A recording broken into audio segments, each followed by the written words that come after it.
Hi, my name's Josie and you're listening to the Yoga Local podcast, and you may also be watching. Welcome to our studio here in Wellingborough.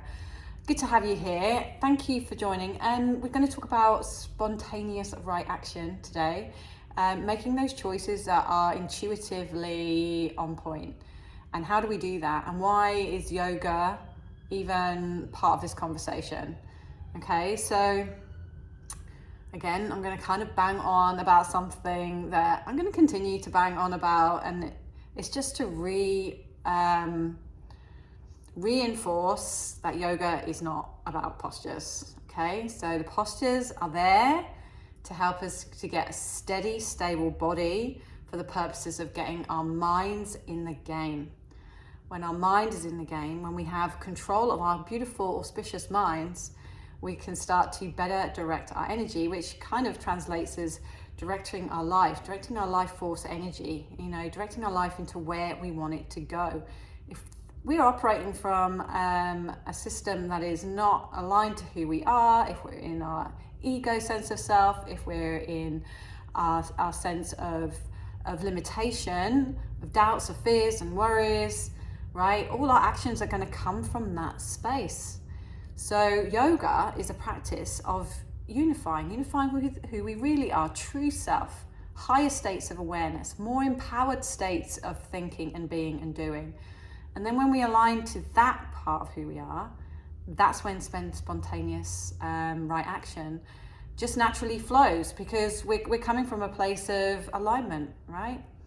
So yeah, yoga is not about postures. The postures are just a tool to start the process, okay? This process of getting our head in the game, getting our minds clear, getting some clarity, getting some awareness. So then we can direct our energy into what we want as opposed to what we don't want, right? How many times have you been in a situation where you've made an action that was completely against what you wanted, and on some intuitive level you knew that you weren't going to get the outcome that you were looking for, but you did it anyway, and then we wonder why things aren't going our way, why our lives aren't successful, why we're not fulfilled, why we're not happy. So it's really important to know what it is you want and who you are, so that you can direct this beautiful body, this beautiful mind on a course that is actually going to lead you to your sense of purpose, because this is all about becoming. We're all individual expressions of the same thing, but we're still on this kind of individual journey, right? And the yoga tradition will remind us that we are born into this world with a specific intention in mind, and the likelihood of us actually living a fulfilled and successful life is directly correlated to how aligned we stay to that purpose. And I don't know about you, but can you think about times in your life where you weren't following something innate, some innate directive, some innate inner discernment? Have you ever been in that place when you weren't following that? Okay, and it came to bite you on the backside, right? It has to me. So maybe you can relate to that. So yoga is about realigning with who we are, realigning with our intrinsic soul-aligned purpose, and all the postures, right? All those back bends, forward folds, twists, laterals, extensions, inversions. They're a way of helping us to master our mind and master our energy for the purpose is of getting to know the self. That is the union, that is the yoga. How do we know what we want? We practice to move towards that state, using the postures, using the breath work, using all the traditions, all the powerful tools of yoga to get us into that space. And essentially the posture practice is just really the starting point, because it's only the point of getting the body stable. And then we've got this whole other conversation of mind and energy, and then consciousness itself. So if you're just hanging out in postures, those deeper more fulfilling benefits of practice are just going to elude you. They're never going to grow. So that's why I'm here. That's why this place is here. So, right, how do we do that? How do we get back to our true self? How do we align to our purpose? Well, when we're practicing, we keep coming back to that inner GPS, and there's certain practices that do that for us, and I'll explain those as we go along. But the idea is that the more that we tap into that inner GPS, the more that we align to what we know on a very intuitive level is right, and we develop our sense of intuition to do that. As soon as we start to connect more into that part of who we are, then we are more likely to follow that path and be less and less distracted by all the noise of the lower mind, all the noise of the ego that says you should when you really shouldn't. And we can start to keep the needle moving in that direction. And it takes time. That's why it's a practice. But essentially that's where our practice is evolving to. And then from that place is the freedom.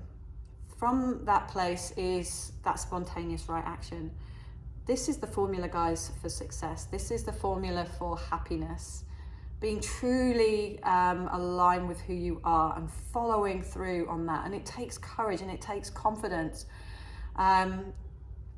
to move past the constructs that we've created, through our lifestyles, all the habits that we've already kind of become to define how we operate in life. And yet, if we can let them go, we become more free to make new choices and create new habits and new ways of navigating through life. So that is why yoga is all about freedom. That is why yoga speaks to this idea of true self. It's that part of us that knows exactly who we are, why we're here, and what is right for us.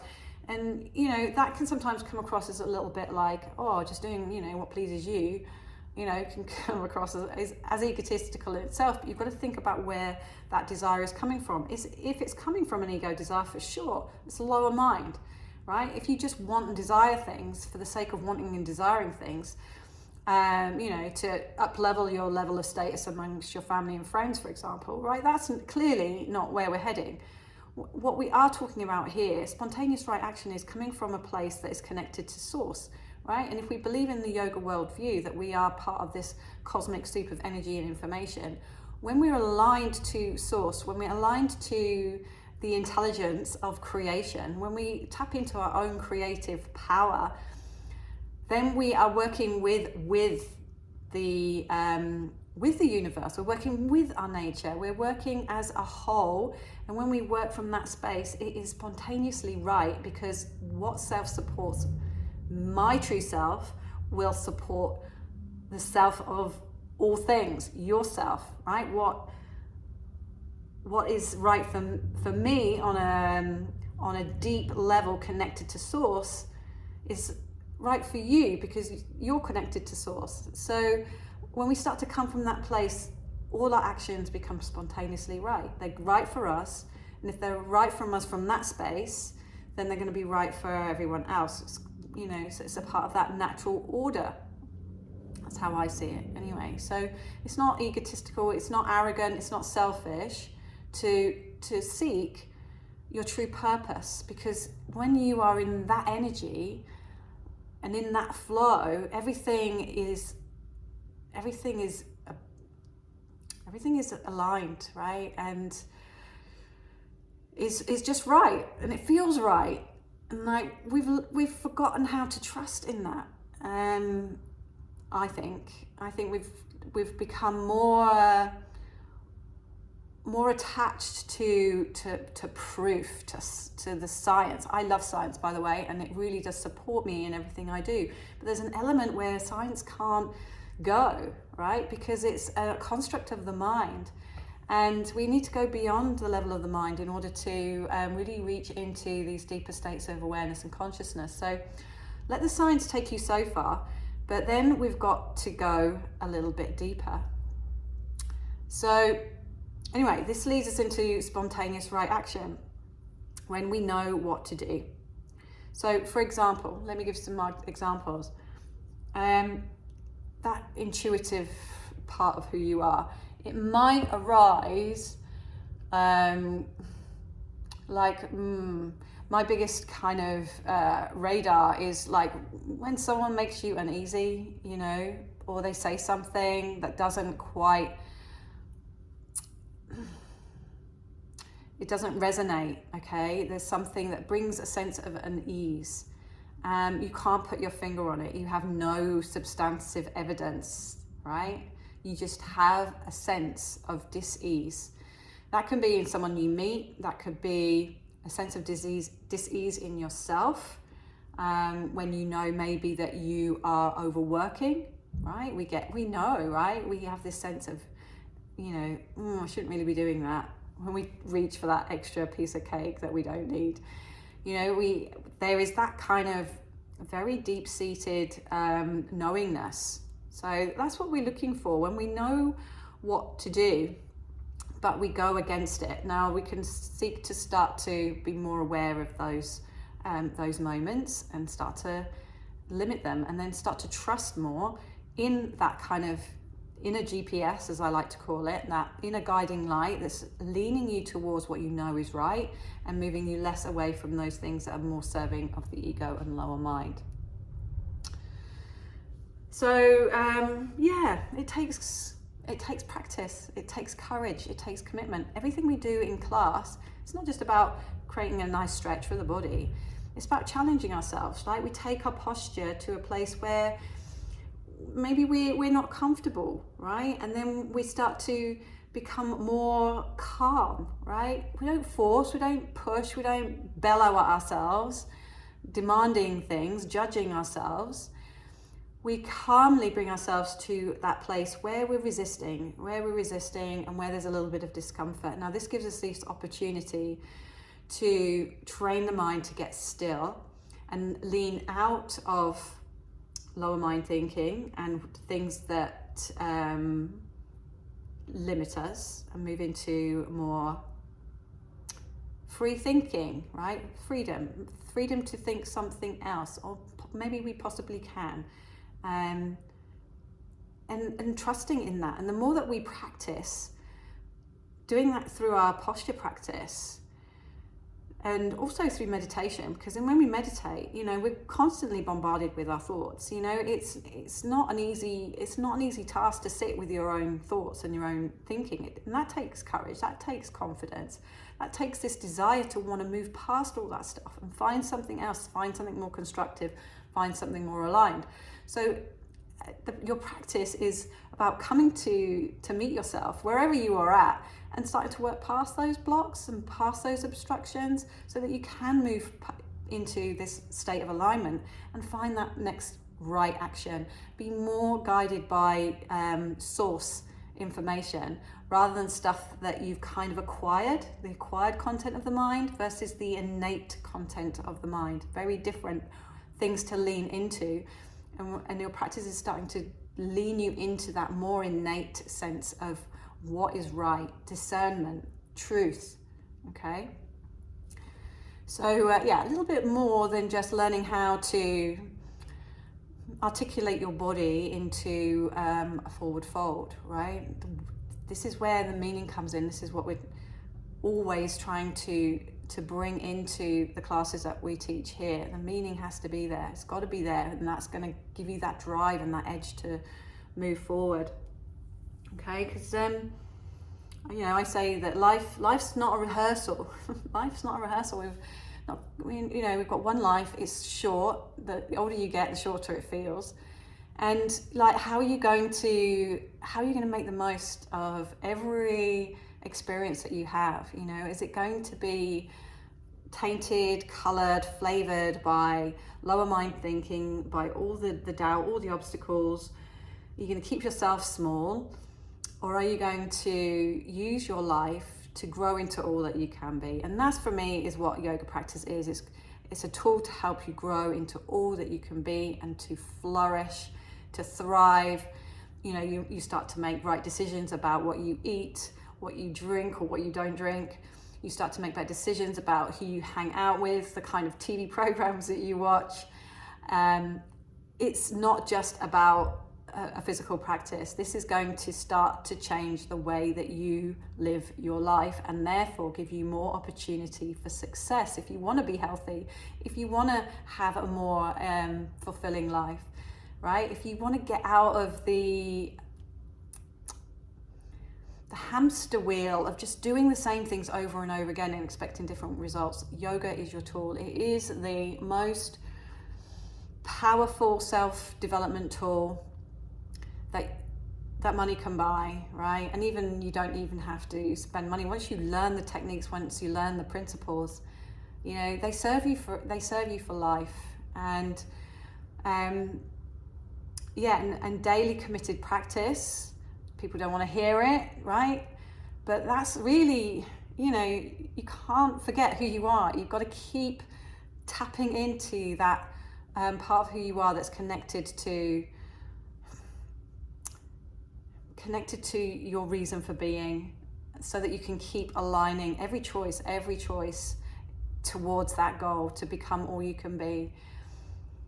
Spontaneous right action. Make those right choices. Make the choices that make sense, that make you feel good, right? Even if it's a tough decision, right? Even if it's something that we don't want to do, right? There's some part of us that knows it's the right thing to do, okay? It doesn't mean every choice we make is always going to be in our favor. It's not, right? That's not how it works.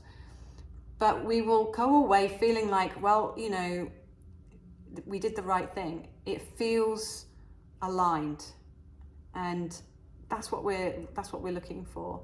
And it's the same when you practice. You know, make sure that when you're working with postures, that you're working in a way that is moving you in the direction of evolution, not just using it to become more powerful or to be able to, you know, to serve that ego sense of self, which really just wants to make itself look better by comparing to other people. You know, I always think about posture in a way that, you know, what if you can't do a headstand? What if you can't, you know, come onto your hands and knees even, right? Does that mean you're not able to practice yoga? Does that mean that you are out of the yoga club? You know, see ya. You can't, you know, you can't get your leg behind your head, so right, you're not deserving of these teachings. It's absolute rubbish. And you know, if we start to attach our sense of worth and who we are by what we can do on a mat, then we're in trouble, because at some point, right, none of us are getting any younger. At some point, we're not going to be able to do the things that we used to be able to do. These things come and go. Our abilities come and go. Our capacity to work into some of these postures is going to diminish. And yeah, that's like having, for someone who's not grounded in their sense of self, that's like having the rug pulled under you, from underneath you. It's a very unstable place to come from, because as soon as you can't do that pose, then suddenly your sense of self-worth is gone. It's demolished, it's destroyed. So we cannot rely on purely posture-based methods to give us that sense of who we are. It's just crazy. And you know, the yoga industry needs to look at itself really hard, because you know, it's well off-putting for people who are new to yoga to think that the only mark of success is something physical, and it's not. It's about becoming all you can be, and not on a physical level, right? All you can be, your ability to thrive, to be healthy, to contribute, to be compassionate, to serve yourself and everyone around you, right? That's just such a bigger prize, in my opinion. So yeah, how do we practice spontaneous right action in a class setting? Simply, it's about awareness, right? So we want to get more aware in practice so we can become more aware of where our thoughts and our choices are going. We have to cultivate our intuition, and we've been doing that specifically this week, developing our intuition, a deep sense of knowingness, and learning to trust in that. We build our intuitive muscles as much as we build our physical muscles. So awareness, we need intuition, and then it's about alignment to our true self, true sense of self. That's going to give us that courage, that's going to give us that confidence to always make choices that are right for us. So yeah, let's see if that's something that resonates with you. I'd love to hear your comments, as always. And just know that, it's much easier just to teach a posture, right? This is a lot more, there's a lot more to it. And be appreciative that wherever you are in this, if there's something that's nudging you, like something that goes, this kind of makes sense, there's some inner compulsion for you to explore more, honor that, take that, listen to it, right? If you feel like you want to start just to see if yoga is something that's right for you, we have created a whole program that takes you from the very, very basics all the way to the most advanced techniques of yoga, the mudras, the mantras, the meditation kriyas. Let yourself be moved and guided into that space. We have got the structure. We don't create the structure, it's the hatha yoga structure which we tap into. For those of you that are just completely not ready to take a class or come into the studio even, we've created a pre-class starter kit. And this is a kind of kit with audio, video, PDF documents, which will help you get to know me a little bit more, will help you to start to understand some of the jargon, some of the things that, just prevent you from even stepping through the door to come and try this. It's really important for us that we eliminate the obstacles that are getting in the way of you making those spontaneous right choices. So go ahead, go and click on the link that's provided, free starter kit, and get over those first time nerves, right? Let's start to dig into some confidence so that you can then step into our studio, hopefully, either online or here in person. We have the next phase is our beginners, or it's more like it's a 6-week introductory to yoga course. So what that course does is it takes you on a journey that prepares you for stage 1 practice. Stage 1 practice being the practice that helps us to cultivate stillness, spaciousness, breath, so we start to stabilize the mind, okay? Getting that mind into a place of receptivity so that when we can direct it into the choices that we know we want, not the choices that we don't want. 6-week introductory will get you squarely arriving at that place where you can practice without worrying about not having any idea of what to expect in that situation. So that course is available in person here in the studio, and it's also available as an online. So again, if you're still not sure, you can do it in the safety of your own home and just build your confidence that way. Either way, this is a really safe, supportive environment. Know that you'll be nurtured and encouraged to move at your own pace, in your own time. You will never be expected to do anything that your body feels uncomfortable with. I will be guiding you in quite the reserve to trust yourself, to become more intuitive, to become more aware, so that you can self-govern, you can take the steering wheel of your life and start to direct it exactly where you want it to be, because that is the route to happiness, that is the route to fulfillment, and that is the route to success. So if you're interested in any of that, if this resonates with you in any way, choose those options, or if you're still not sure, get in touch and we can help you and get you to where you need to be.